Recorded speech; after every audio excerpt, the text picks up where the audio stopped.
Hello everyone, उम्मीद है आप सब ठीक होंगे। जिस तरह मैंने पहली वीडियो में कहा था कि मैं जो ईटीसी की मोस्ट इम्पॉर्टेंट कंसेप्ट है वो वन बाय वन शेयर करूंगा।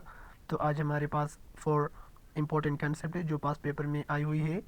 तो पहला कंसेप्ट है वो है डायगोनल फाइंड करना। किसी भी क्लोज फिगर में आप डायगोनल फाइंड कर सकते हैं, या हमने पेंटागन के लिए लिखा है। तो डायगोनल क्या होता है? Diagonal is a line that connect two non adjacent corners of a shape. तो इसी तरह आप पेंटागन के लिए अगर फाइंड करेंगे तो 5 लिखेंगे इनकी जगह पर, और फिर आप सॉल्व कर सकते हैं, 5 आएगा। तो सेम अगर आप हेक्सागन के लिए लिखेंगे, हेक्सागन के लिए, तो हेक्सागन के लिए आप n की जगह 6 लिखेंगे।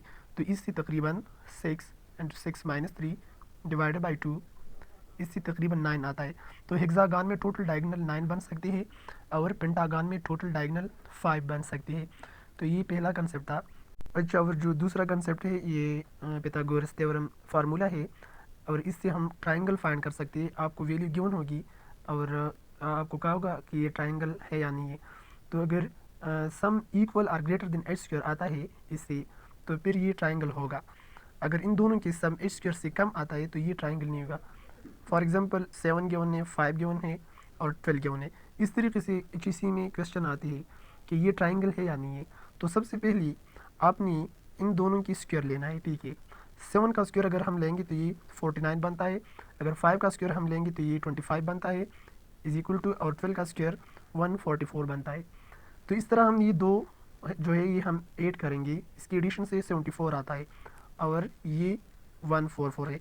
तो यहाँ इन दोनों की सम लेस देन है एच स्क्वायर से, तो ये ट्राइंगल नहीं बन सकता। तो ये भी एक पास पेपर एमसीक्यूज का कंसेप्ट है, इसको एमसीक्यूज में से एक है। अच्छा, ये तीसरा एमसीक्यूज है जो 2023 में आया भी था। The sum and product of root of equation. ये इक्वेशन गिवन था, और इसमें लिखा था कि the sum and product of roots. तो ये बहुत कन्फ्यूजन था स्टूडेंट के लिए, लेकिन इसके लिए एक शॉर्ट फार्मूला है।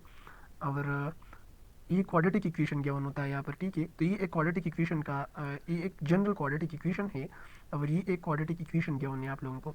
तो इसके लिए एक फार्मूला है X square minus S X plus P is equal to 0। तो इसमें एस जो है ये सम ऑफ रूट है, और जो पी है ये प्रोडक्ट ऑफ रूट है। सपोज अगर 1 एंड 2 हम लेते हैं तो सम हम कैसे लेंगे? Sum is equal to 1 plus 2 is equal to 3 बनता है, आप सबको पता है, और प्रोडक्ट 1 क्रॉस 2 C2 बनता है। तो यहाँ पर फार्मूला ये है, फार्मूला ये है कि सम के लिए हम माइनस बी डिवाइड बाई ए लेंगे, और प्रोडक्ट के लिए सी डिवाइड बाई ए लेंगे। ये हम क्वाड्रेटिक इक्वेशन से निकालते हैं, ठीक है। तो क्वाड्रेटिक इक्वेशन में बी यहाँ पर 7 है, ठीक है, ए यहाँ पर 3 है, और सी यहाँ पर 15 है। तो इक्वेशन से आप डेटा निकाल सकते हैं। फॉर एग्जांपल ए का वैल्यू 3 है, बी का -7 है, और सी का 15 है। तो इन वैल्यूज़ को आप इन दो फार्मूलाज में पुट करें, और जो आपका रिक्वायर्ड आंसर है वो आ जाएगा।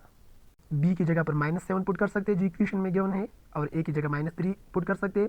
इसी तरह प्रोडक्ट में सी की जगह 15 पुट कर सकते हैं जो क्वाड्रेटिक इक्वेशन है, और ए की जगह वो -3 पुट कर सकते हैं।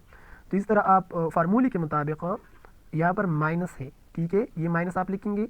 ये क्वाड्रेटिक इक्वेशन में जो वेरिएबल के साथ है माइनस प्लस होता है, तो इक्वेशन में हमें माइनस गिवन है, और 3 लिखेंगे। -7 माइनस माइनस ये एक दूसरे से कट हो जाएंगे, और 7/3 रह जाएंगे। तो इसी तरह प्रोडक्ट में भी 15 डिवाइड बाई 3 से 5 आता है। तो क्वेश्चन में हमें गिवन था कि सम आप, तो इस सम और प्रोडक्ट को आप सम करें। तो 7/3 प्लस 5 को अगर जब हम सम करते हैं तो इससे एलसीएम लेंगे, एलसीएम से हो सकता है, और जब आप एलसीएम लेंगे तो 7 प्लस 15 डिवाइड बाई 3, और इससे 22/3 आता है, और ऑप्शन में ये गिवन था, तो करेक्ट ऑप्शन नहीं था। ये भी एक बहुत इंपॉर्टेंट कंसेप्ट है, और इन दो फार्मूलाज को आपने मस्ट लर्न करना है, और इस क्वेश्चन के मेथड को लर्न करना है। अच्छा, इस वीडियो की जो लास्ट कंसेप्ट है हमारे पास वो है रेंज और फंक्शन। ये टॉपिक तो बहुत लंबा टॉपिक है, लेकिन जो मोस्ट इंपॉर्टेंट और जिसकी पॉसिबिलिटी है क्वेश्चन आने की वो हम शेयर करेंगे। इसमें कुछ और भी क्वेश्चन बन सकते हैं, लाइक सर्कल के जो इक्वेशन बनते हैं, जो पैराबोला की इक्वेशन बनती है, वो इस वीडियो के बाद में शेयर करूँगा इंशाल्लाह। तो यहाँ पर 1-to-1 फंक्शन एक टॉपिक है, वो हम यहाँ पर कोशिश करेंगे। रेंज, और रेंज को दूसरा नाम एम भी कह सकते हैं। एफ ऑफ एक्स क्या होता है? Possible output values of function. जब आप इक्वेशन में एक्स की जगह एक वैल्यू पुट करते हैं तो जितने भी पॉसिबल आउटकम्स है उसको एफ ऑफ एक्स कहते हैं। तो 1-to-1 फंक्शन क्या है? Different input produce different output. जितनी आप डिफरेंट इनपुट देंगे एफ ऑफ एक्स की जगह पर, तो वो डिफरेंट आउटपुट देंगे। यहाँ पर दो इक्वेशन है। इस तरह पेपर में आ सकता है कि F of X is equal to 2x is 1-to-1 function or not, और इस तरह ये भी है कि F of X is equal to 2x square is 1-to-1 function or not. तो x square is not 1-to-1 function. इसी तरह 2x इज 1-to-1 फंक्शन। इसकी so F of X is equal to 2x कैसे 1-to-1 function है? जब हम different input देंगे, like different input x is equal to 1, 2 और 3, तो इससे जो रेंज आएंगी, जो डिफरेंट आउटपुट से रेंज क्या है? रेंज पॉसिबल आउटकम्स है, रिजल्टिंग वैल्यूज जो होते हैं वो रेंज होता है। इसी तरह जब हम x की जगह 1 पुट करेंगे तो एफ ऑफ एक्स 2 आएगा, x की जगह पर जब हम 2 पुट करेंगे एफ ऑफ एक्स 4 आएगा, x की जगह पर हम जब 3 पुट करेंगे तो एफ ऑफ एक्स 6 आएगा। 2, 4, 6 is the range of f of x is equal to 2x.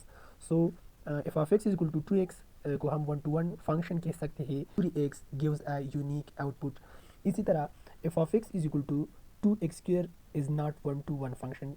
ये 1-to-1 फंक्शन क्यों नहीं है? ये 1-to-1 फंक्शन इसलिए नहीं है कि जब हम div n x is equal to 2 and x is equal to -2, जब हम ये दोनों पुट करेंगे x की जगह पर तो इससे भी 8 आता है, और -2 जब माइनस पर स्क्वायर होता है तो ये प्लस बन जाता है, तो इससे भी 8 आता है। तो इनपुट डिफरेंट था लेकिन आउटपुट सेम है। और ये 1-to-1 फंक्शन का डेफिनेशन नहीं है कि इनपुट डिफरेंट दे और आउटपुट सेम दे, तो इसलिए F of X equal to 2x square is not 1-to-1 function. और 1-to-1 फंक्शन का जो मैथमेटिकल फॉर्म लिख सकते हैं आप कि if x1 is not equal to x2, ये इनपुट है, ठीक है। तो जो आउटपुट है एफ ऑफ एक्स का, F of x1 will be not equal to F of x2। तो ये 1-to-1 फंक्शन का मैथमेटिकल फॉर्म है। और ये भी आ सकता है कि which of the following is the mathematical form of function. तो अगर ये गिवन हो तो ये 1-to-1 फंक्शन का मैथमेटिकल फॉर्म है। Thank you. ये थे आज के 4 मोस्ट इम्पोर्टेंट क्वेश्चन। आप चैनल सब्सक्राइब करें और अपने फ्रेंड्स के साथ भी शेयर करें, और जितने भी PDF है मोस्ट इम्पॉर्टेंट PDF IGC के लिए वो हम सब इस चैनल से शेयर करेंगे। और जिस तरह आप सबको पता है कि टाइम बहुत कम है, तो अगर हम सारी वीडियोस अपलोड ना कर सके तो जितनी भी PDF है, मोस्ट इंपॉर्टेंट कंसेप्ट है, जो फार्मूलाज है हमने कंपाइल की हुई है, वो हम सब अपने व्हाट्सएप ग्रुप में एज ए PDF फॉर्म में शेयर करेंगे इंशाल्लाह। Thank you.